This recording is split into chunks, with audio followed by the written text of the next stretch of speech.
भाई साहब, सबसे पहले तो बात करते हैं कल जो मीटिंग हुई है ट्रंप और जेलेंस्की के दरमियान। भाई साहब, उस मीटिंग के दौरान ट्रंप ने एक नया नक्शा जेलेंस्की को दिया है, जो कि पहले जो ऑलरेडी यूक्रेन है उससे 20% उसका लैंड कम है, जिसे जबकि थ्रू आउट दिस हिस्ट्री और इस वॉर को अगर हम देखें तो हमेशा से ट्रंप जेलेंस्की की और यूक्रेन की साइड पर था अमेरिका। अब ये एकदम से शिफ्ट आ गया, इसकी क्या वजह है? देखिए, पहली बात तो यह है कि ट्रंप ने और ट्रंप इंतजामिया ने एक अजीबोगरीब दावा किया है कि जी ट्रंप ने 7 जंगें जो हैं वो रुकवा दी हैं। एक तो मेरा दिल चाह रहा है कि इसके ऊपर मैं थोड़ा सा कमेंट करने की इजाज़त दें, फिर आपके सवाल की तरफ आते हैं। देखिए, उन्होंने इंडिया पाकिस्तान की जंग बंद कराई, बिल्कुल ठीक है। हमने कहा कि हाँ, हम आपका किरदार मानते हैं। इंडिया ने आज तक नहीं माना जी। 25 दफ़ा नहीं बल्कि 32 दफ़ा कह चुके हैं ट्रंप के हाँ हमने जंग बंद कराई है, लेकिन मोदी साहब अभी तक डिनाइल मोड में है। एनीवे, दूसरी जंग कौन सी थी? इसराइल और ईरान की। भाई साहब, ये जंगबंदी उस वक्त करवाई गई जब पता चला कि इसराइल गया। इसराइल के साथ जो कुछ ईरान ने कर दिया है वो तारीख का हिस्सा है, आप उसको छुपा नहीं सकते। तो वो जंगबंदी भी आप क्रेडिट लेना चाहते हो, ओके ले लें, 2 हुई। तीसरी आपने कहा यूक्रेन की जंग बंद कराऊंगा मैं, वो जो अभी तक कामयाबी नहीं हुई है। तो ये 7 जंगें कौन सी बंद कराई, मैं काफ़ी इसके ऊपर हैरान था। एनीवे, ये कहना बहुत ज़रूरी था। हैविंग सेड दिस, अब आ जाए आप उस मीटिंग के ऊपर जिसका आपने हवाला दिया है। देखिए, ये बात दुरुस्त है कि रूस अपनी टर्म्स पर अड़ा हुआ है, इसीलिए जो मीटिंग हुई ट्रंप के साथ उनकी वो नतीजा खेज नहीं हुई। और एक नई मीटिंग की जो मॉस्को में होगी उसकी बात जो है उसकी बाज़गश्त हमने सुनी, इसलिए कि ट्रंप के साथ जो मुलाकात थी पुतिन की, उसमें उन्होंने कैटेगोरिक टर्म में कुछ चीज़ें कह दी कि इसके ऊपर तो कोई कंप्रोमाइज़ हो ही नहीं सकता जी। उनमें सबसे बड़ी बात वो है कि वो इलाके जो जंग के दौरान शामिल हुए रूस में, उनको तो भूल जाएं जी, वो तो है हमारे। तो आपको नहीं लगता कि जो अलास्का में मीटिंग हुई डोनाल्ड ट्रंप और पुतिन की, उसने ट्रंप के पोस्चर को काफ़ी चेंज किया है?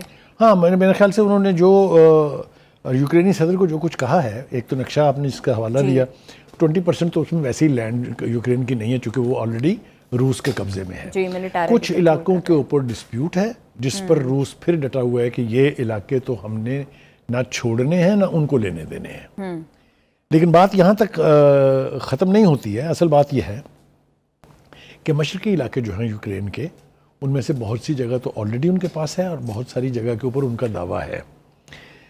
प्रेसिडेंट ट्रंप ने वाशगाफ अल्फाज में यूक्रेनी प्रेसिडेंट को ये बताया है कि उनको अपने बहुत से स्टांसेस से दस्तबरदार होना पड़ेगा, बहुत खुल के, मतलब है उसमें कोई ढके छुपे नहीं है।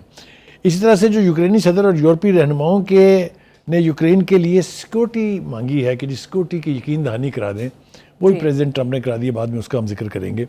वो क्या है उसका कॉन्टेक्स्ट ये है कि भाई जंग बंद हो जाएगी, लेकिन फिर ये आप इलाकों के ऊपर कब्जे करने और इलाकों को शामिल करने का ये सारा process should come to a halt. इसकी गारंटी कौन देगा?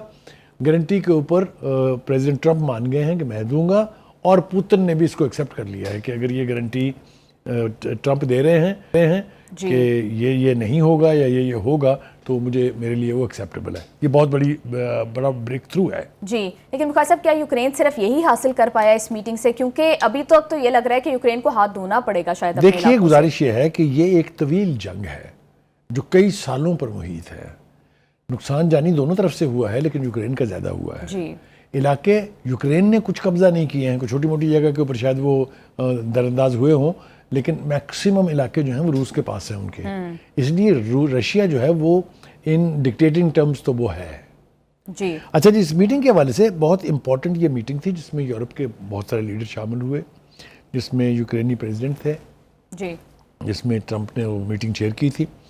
उसमें बुनियादी बात ये थी कि एक तो जंग बंद होनी चाहिए, फौरी होनी चाहिए। जो यूरोपीय यूनियन के लीडरों का तकाजा था वो ये कि जंगबंदी पहले हो और ये मीटिंग से अफ्रीकी जिसका तज़किरा किया है ट्रंप ने, ये बाद में हो। हम मुख्तसरन अपने नाज़रीन के साथ ये शेयर कर लेते हैं कि किसने क्या कहा जी। जर्मन चांसलर कहते हैं, उन्होंने मुतालबा किया कि आइंदा मुज़ाकरात में यूक्रेन को शरीक बनाया जाए, यानी कोई भी कॉन्फ्रेंस ऐसी ना हो जिसमें यूक्रेनी प्रेसिडेंट जो है वो ना मौजूद हो। फ्रांस के सदर मैक्रोन ने कहा कि अमेरिका ने यूक्रेन सिक्योरिटी की यकीन दहानी का वादा कर रखा है और ये बहुत बड़ी कामयाबी है। जंगबंदी के बाद ही ये मुज़ाकरात मानी खेज हो सकते हैं। ठीक है जी। बरतानवी वज़ीर-ए-आज़म कहते हैं कि ट्रंप के साथ मुज़ाकरात को बेहतर और मुस्बत करार दिया उन्होंने, और अमेरिका की तरफ से सिक्योरिटी यकीन दहानी एक अच्छी पेशरफ्त है जिससे इस तनाज़े के हल की तरफ बढ़ा जा सकता है। यूरोपीय यूनियन की सदर जो हैं उर्सुला, उनका कि इस जंग में होने वाला जानी नुकसान का बाब अब बंद होना चाहिए और रूस ने यूक्रेन के जो बच्चे अगवा किए हैं वो भी वापस किए जाएं। Last but not the least, Finland के जो प्रेसिडेंट हैं अलेक्जेंडर, उन्होंने कहा है कि इलाकों के अदल बदल रूस और यूक्रेन के मुज़ाकरात के ज़रिए होना चाहिए। कौन से इलाके छोड़ने हैं, कौन से इलाके नहीं छोड़ने हैं, ये आपस में यूक्रेनी सदर और रशियन सदर बैठे वो तय। बुखारी साहब, ज़ेलेंस्की की बॉडी लैंग्वेज से और बातों से तो यूँ लग रहा था कि वो अपना ये 20% जो लैंड है ये गिव अप करने के लिए तैयार है, लेकिन यूरोपीय ममालिक इसके लिए एग्रीड नहीं है अब तक, और वो इस मीटिंग का हिस्सा भी थे। तो उनकी तरफ से क्या कोई प्रेशर आ सकता है और क्या उनके पास क्या ऑप्शन बचती है अगर ज़ेलेंस्की? मेरा ख्याल ये है कि ये जो नया नक्शा है ये कोई माने या ना माने इसके ऊपर अमल दरामद तो करना पड़ेगा, क्योंकि रशिया इसके बारे में बिल्कुल सीरियस है जी। दूसरी बात यह है कि यूरोपीय यूनियन की लीडरशिप या यूरोप की लीडरशिप जो है वो अब सिर्फ प्रेशर एग्जर्ट कर सकती है, किसी मुज़ाकरात की फेट चेंज नहीं कर सकती। लिहाजा उनके वो सबसे ज़्यादा खुश इस बात पर हैं कि प्रेसिडेंट ट्रंप ने यकीन दहानी करा दी है कि यूक्रेन जो है उसकी सिक्योरिटी को इंश्योर किया जाएगा जी। तो ये एक बात तो ये तय है। दूसरी तरफ ये है कि ट्रंप जो है वो इस हवाले से उन्होंने यानी प्रेस से बात भी की है, उन्होंने मीटिंग के हवाले से खुद गुफ्तगू भी की है। उन्होंने मीटिंग के दौरान जिस 40 मिनट की गुफ्तगू आप कह रहे हैं कि रूसी प्रेसिडेंट के साथ की, उन्होंने पुतिन के साथ, वो ये सारे बहुत अहम डेवलपमेंट हैं। इसी में वो सब कुछ तय हुआ है जिसकी बुनियाद पर अब सैफरी की मुज़ाकरात होंगे। ठीक है बुखारी साहब, आपको लग रहा है कि वाकई ही हकीकी तौर पर जंगबंदी हो जाएगी? क्योंकि हम देख रहे हैं कि दोनों साइड पर डिमांड्स की डाइवर्जन बहुत ज्यादा है और रशिया बड़ी स्ट्रॉन्ग पोजीशन पर है। मैं आपको एक बात बताऊं कि अगर तो प्रेसिडेंट ट्रंप की बात ना मानी यूक्रेनी सदर ने, तो फिर वो यही होगा कि गो गेट लॉस्ट, क्योंकि जो बॉडी लैंग्वेज देख रहे हैं हम प्रेसिडेंट ट्रंप की, और जो खुल के उन्होंने कहा है कि ये तो आपको छोड़ना पड़ेगा, इसका मतलब ये है कि ही इज़ वेरी सीरियस कि this war should come to a halt. उनकी अपनी प्रेस्टीज का मसला भी है, उनके अपने दामों की तस्दीक का मसला भी है। तो वो ये कहते हैं कि मेरी ख्वाहिश ये है कि इस जंग को हम डिप्लोमेटिक अंदाज में एक अच्छे तरीके से ख़त्म करें जी। वो ये कहते हैं कि रूस के सदर पुतिन भी जंग के खात्मे के ख्वाहिशमंद हैं, वो भी चाहते हैं कि जंग बंद हो जाए। उन्होंने रूस और यूक्रेन के सदूर के साथ सैफरी की मुज़ाकरात का जो इंदिया दिया है, इसको कहते हैं कि हर चीज़ पहले से तय हुई हुई होगी, उसको वो सिर्फ फॉर्मली साइन करने होंगे जी। और ये भी हमें बताया जा रहा है कि ये मुलाकात जो है ये इसी रवां महीने के आखिरी हफ्ते में हो सकती है, यानी अगस्त में ही, by the end of August ये मुलाकात हो जाएगी जी। मुझे यूँ लगता है कि अगर मैं बॉडी लैंग्वेज देखूँ यूक्रेनियन प्रेसिडेंट की, अगर मैं बॉडी लैंग्वेज देखूँ ट्रंप की, these are the two important components, तो उससे मुझे लगता है कि इस जंग के बंद होने के आसार पहले की निस्बत 40-45% बढ़ गए हैं जी। Which means if they were 50% they are now 94%। जी बुखारी साहब, अभी हम देख रहे हैं कि अगर रशियन टर्म्स पर ये सारी जंग खत्म होती है तो रशिया की पोजीशन तो मजीद स्ट्रॉन्ग हो जाएगी, जो कि अमेरिकन जो थ्रू आउट द हिस्ट्री हम देखते हैं कि अमेरिका और रशिया की एक टसल चलती रही है।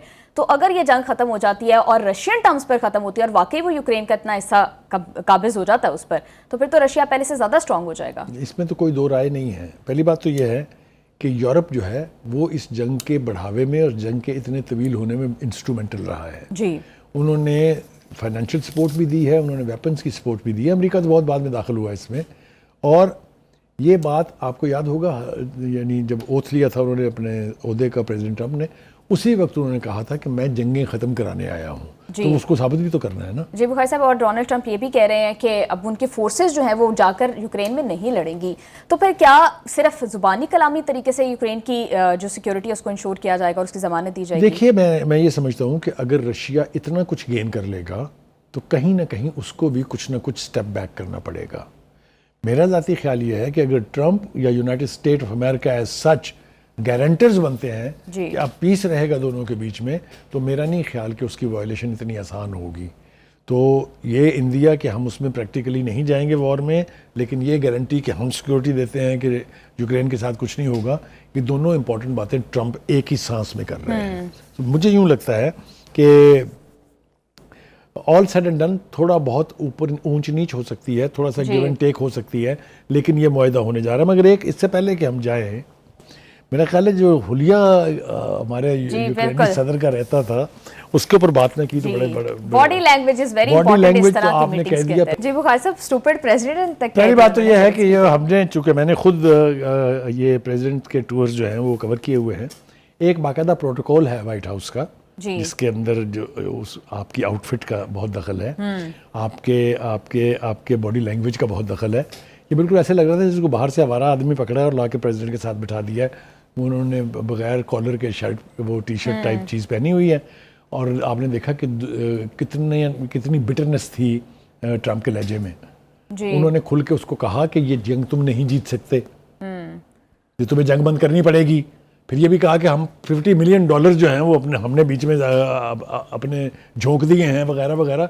जो बॉडी लैंग्वेज थी उसके ऊपर इजहार नाराज़गी दो वजह से था जी। एक वो एडमेंट थे, दूसरा उनको लिए ठीक नहीं था जी बुखारी साहब। लेकिन ज़ेलेंस्की का पॉइंट ऑफ व्यू भी ठीक था। वो कह रहे थे कि मैं एक वॉर टोर्न कंट्री का जो है वो प्रेसिडेंट हूँ, तो मतलब मैं ड्रेसिंग पर इतना फोकस, जो है जंग खत्म हो जाएगी उसके बाद करूंगा। अभी भी उन्होंने नहीं किया है। अभी जो दूसरी मुलाकात हुई है उसमें आपने देखा हुलिया थोड़ा सा चेंज था, कमीज अंदर वैसे ही पहनी हुई है जैसे पहले थी, लेकिन कोट पहन लिया ऊपर जी, लेकिन टाई नहीं लगाई है। तो मुझे लगता है कि काफी जिद्दी वाकया हुए हैं।